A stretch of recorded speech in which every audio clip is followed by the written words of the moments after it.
Well, hi everyone, and thank you for stopping by for a quick chat. This is Dr. Bob, and today we're going to go over one of my favorite subjects, and that's chronic pain management. Approximately 1 in 5 people that comes into a primary care office comes in with a complaint of chronic pain. But very few primary care doctors are trained extensively in chronic pain, and with new regulatory actions by the state and federal government, many of them are shying away from it. I think that's a shame, and it's a disservice to patients. Well, let me go ahead and reintroduce myself. I started off in medicine at age 19 as an EMT on the ambulances. I graduated from my residency in internal medicine in 1996, and I've been treating patients in internal medicine ever since. Now, for most of my career, I treated the chronic diseases of adulthood as an internal medicine doctor. However, I've got a lot of interest in pain and addiction medicine, and as well as alternative healthcare, and that's what I've been doing mostly for the last few years. I created this series because I think that doctors and patients are not communicating as well as they could. Too many times when patients get a diagnosis, the doctor just doesn't have time to sit down and give them a 15 or 20-minute talk on that condition and what they can do. In this series, I'm giving you my 15 to 20-minute new patient talk when somebody is diagnosed with a new disease, or I take them on as a new patient and I go over their medical history. I'm not here to replace your doctor, nor am I offering to treat you or giving you medical advice. I'm simply giving you the background information that I like to give my patients when I work with them. Today I'd like to talk to you about chronic pain.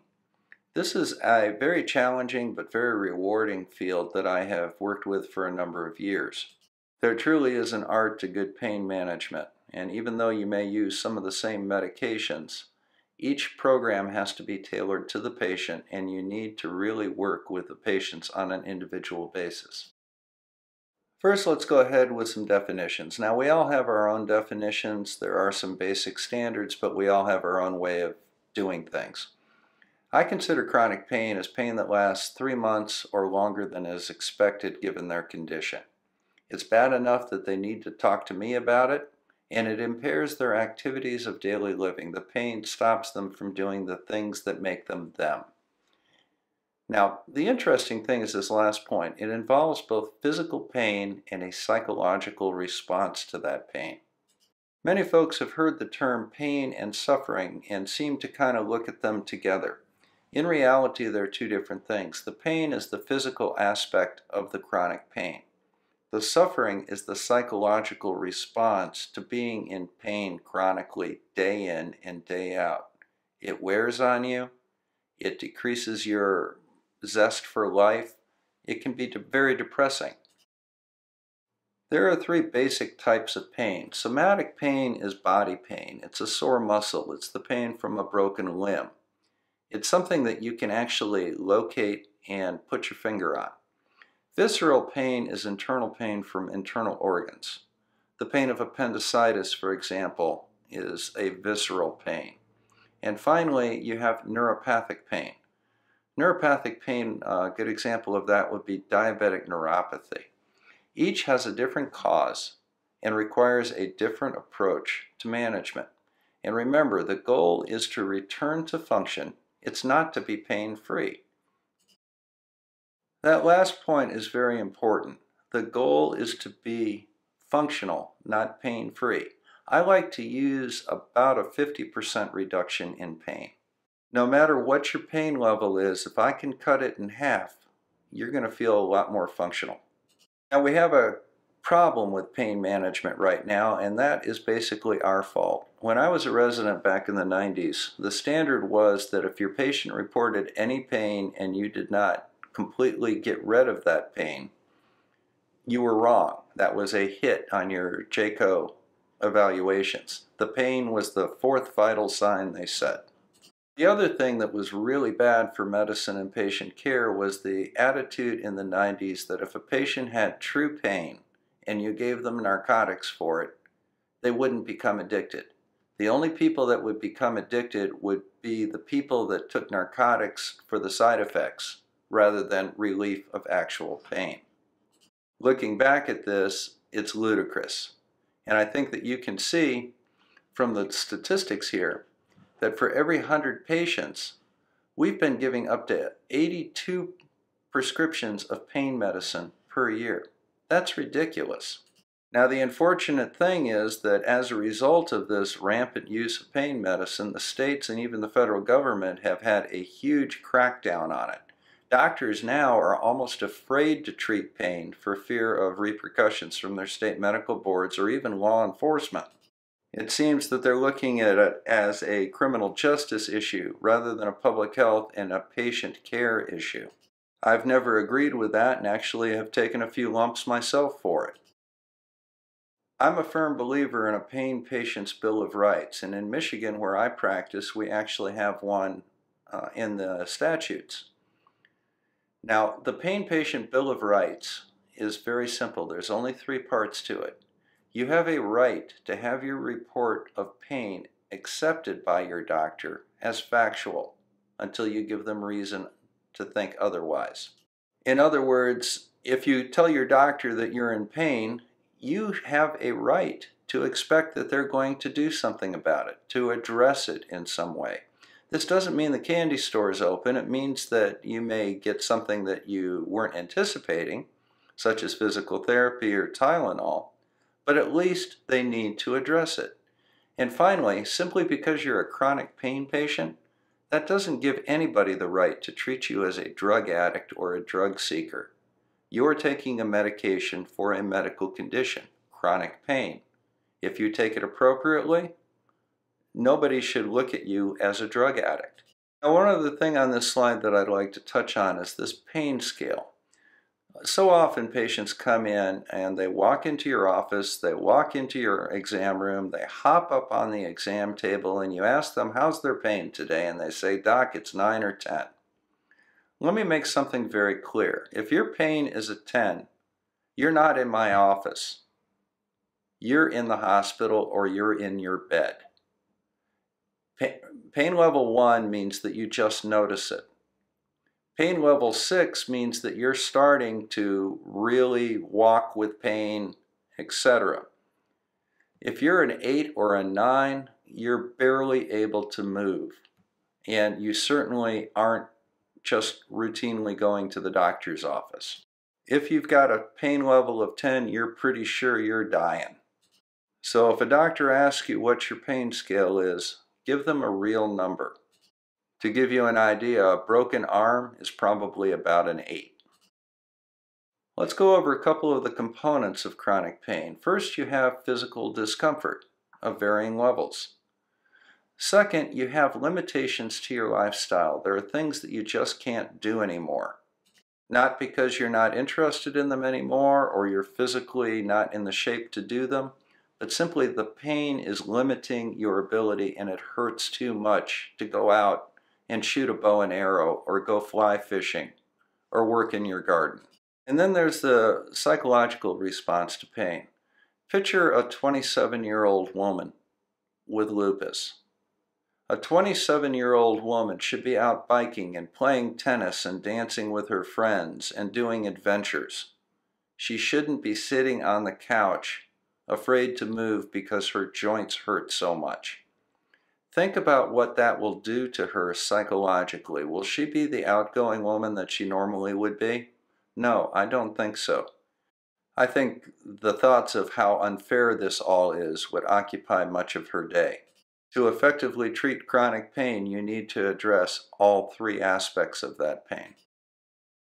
Now let's talk briefly about the medical approach to pain. I'm going to start off with the use of pain medicine. As always, the very first thing that we need to do is start with realistic expectations. The goal of pain management is to return to an acceptable quality of life, not to be pain-free. A reduction of pain by 50% will normally improve the quality of your life, and it is achievable with minimal medicines. Now let's have a look at the use of short versus long-acting pain control. Okay, so let's have a quick look at pain. Now, if we look at a day, what we're going to do is we're going to see a baseline level of pain, and then we're going to see a couple of spikes, which can come with some activity. Now, there are two ways that we can treat this. One is with short-acting narcotics such as hydrocodone. Now, if you look at hydrocodone, it lasts about 4 hours. So what you would have to do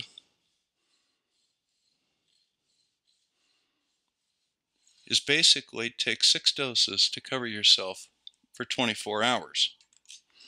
This is not very practical because with hydrocodone and 6 doses of it, you're going to have close to 2 grams of Tylenol or acetaminophen. That's a very toxic medicine to your liver. Now, another way that we can do it is we can use a longer acting medicine. The one that I particularly like is methadone, and I'll give you some reasons for that in a moment. But basically, it has got the same type of pain control that hydrocodone does, except it lasts a couple times longer. Now, methadone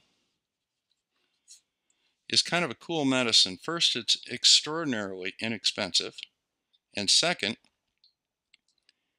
it has no secondary effects. For example, some medications, if you take them, they have a pain-killing effect to begin with, and then as they go through your liver, they're converted into something else that has a pain-killing effect. So you have to worry about basically dosing them with 2 different drugs at once. But let's see how we can combine these two to get a little better pain control. So what we'll do is we'll basically take our day, and we've got our baseline pain, and we've got a couple of spikes. And what we're going to do is we're going to give somebody a longer acting medicine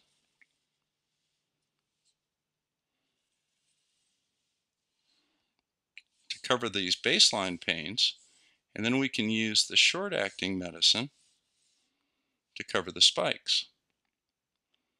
Now, with methadone, the maximum dose of that's really effective is about 30 milligrams a day. So what I would typically do is I would give 5 milligrams, 5 milligrams, and 5 milligrams.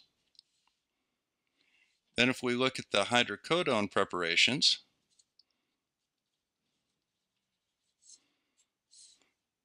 those are generally 5 or 10 milligrams per dose, plus 325 milligrams of Tylenol. I'd start off with a 5, or I'd give them a 10 and have them cut it in half and take half of one to cover these spikes. And I always thought that was a very elegant way of doing this. Now, a couple of things that you should think about. One is minimal meds. 2, 50% reduction in pain is what you're shooting for. And 3, no more than 3 doses of short-acting narcotics per day. I don't know how many people came in to me on 4 to 6 doses of Norco every single day. And a lot of their doctors will say, well, I don't have a special license to use methadone. Methadone is a pain medicine. The special license that you need to use methadone is when you're doing it for maintenance therapy and addiction. You can use methadone to treat pain all day long. And I would typically give 5 or 10 milligram tabs. and I'd do it up to 3 times a day. No more. In my practice, if you looked at my pain management patients, 95% were covered with this regime of 3 times a day methadone and no more than maybe 2 hydrocodones. So it's really not that difficult. Now there's another thing that I wanted to show you about pain medicine. A lot of people seem to think that as the dose goes up, if you look at the pain, it's going to follow a pattern like that. And that kind of makes sense. If you start off with 0 and you have a lot of pain, as you add more medicine to it, you would think that the pain goes down. But that's not really what happens. What happens is this. So you start off at 0, you come on out, and then you start getting an effective dose, and your pain comes down. And then as the dose goes back up, your pain can actually come back even more than when you started.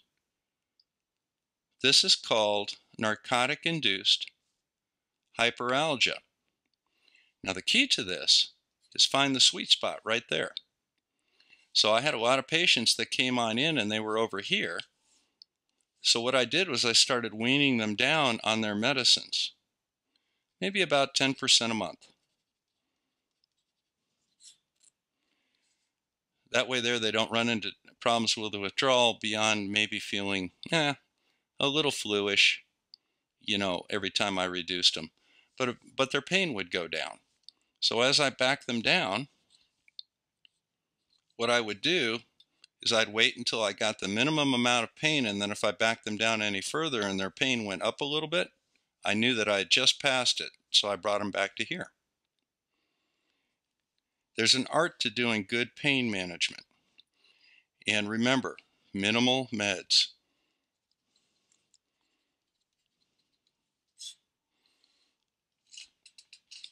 Now there's one other thing I want to talk about. Why is it that if you look at medicines like Percocet and Vicodin and Norco, they always have Tylenol in them? Now the reason for that is that if you take a narcotic, there's a certain amount you have to use to get pain relief. All right, so let's say that's 10. We'll just use that as a number. Now, if you look at a Tylenol-like medicine, or Motrin, which is called a non-steroidal anti-inflammatory, even if you give the maximum dose, you might get incomplete pain relief. However, if you combine them and use the narcotic and non-steroidal and go to pain relief,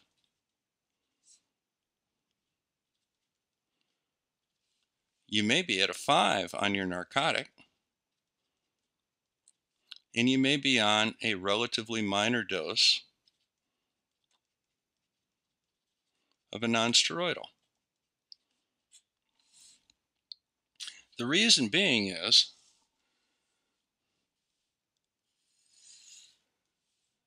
you need a big dose of narcotic to get a big effect.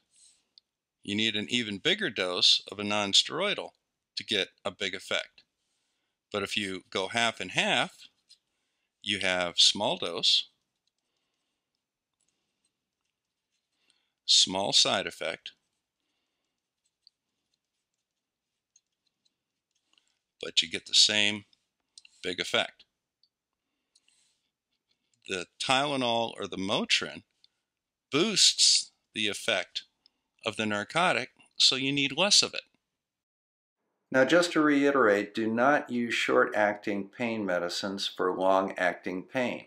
Use a combination therapy and tailor it not only to match the characteristics of the pain, but address the cause of the pain. I'm a big believer in the synergistic use of narcotic and non-narcotic pain medicines. Now, there are a couple of other classes of medicines that we can use in addition to or instead of the non-steroidals. The first one is anti-seizure medicines like Neurontin and Lyrica. These are very good to potentiate the narcotics, and they're also extremely effective in neuropathic pain like diabetic neuropathy. Now, another set of pain medicines that we can use is the antidepressants. Not only do these help with the pain, they also help with the suffering. And recall that on most antidepressants, you need to take them for a full month before you can determine if they're working. Now let's talk about the characteristics of pain a little bit and the different types of pain. Now, as you can see from these charts, there's 6 different pain patterns with headaches, for example. And there are typical symptoms that you would get with, say, neuropathic pain such as diabetic neuropathy. As I mentioned earlier, somatic pain is generally very localized to the surface of the body. It's where you have the cut. It's where you have the broken arm. It's where you have costochondritis. You can take a finger and point to it and push on it and reproduce the pain many times. Visceral pain tends to be much vaguer. And it has referral patterns sometimes. Think about the pain of a heart attack, which is a dull pain in the chest that refers out into the left arm. Another good example of visceral pain is the spastic pain of a kidney stone that radiates down into your groin, or the gallbladder pain that goes up into your right shoulder. Neuropathic pain, on the other hand, is characterized by burning. And it generally tends to follow one of 2 patterns. It'll either follow a nerve, like you would see with shingles, for example, or it has to do with the length of the nerve, which is what's going on in diabetic neuropathy. The longest nerves are the one that goes to the feet. And then after that rises up towards your knees, it'll start affecting your fingers. An example that many people are familiar with neuropathic pain is the pain of sciatica, coming from your back and going down your leg.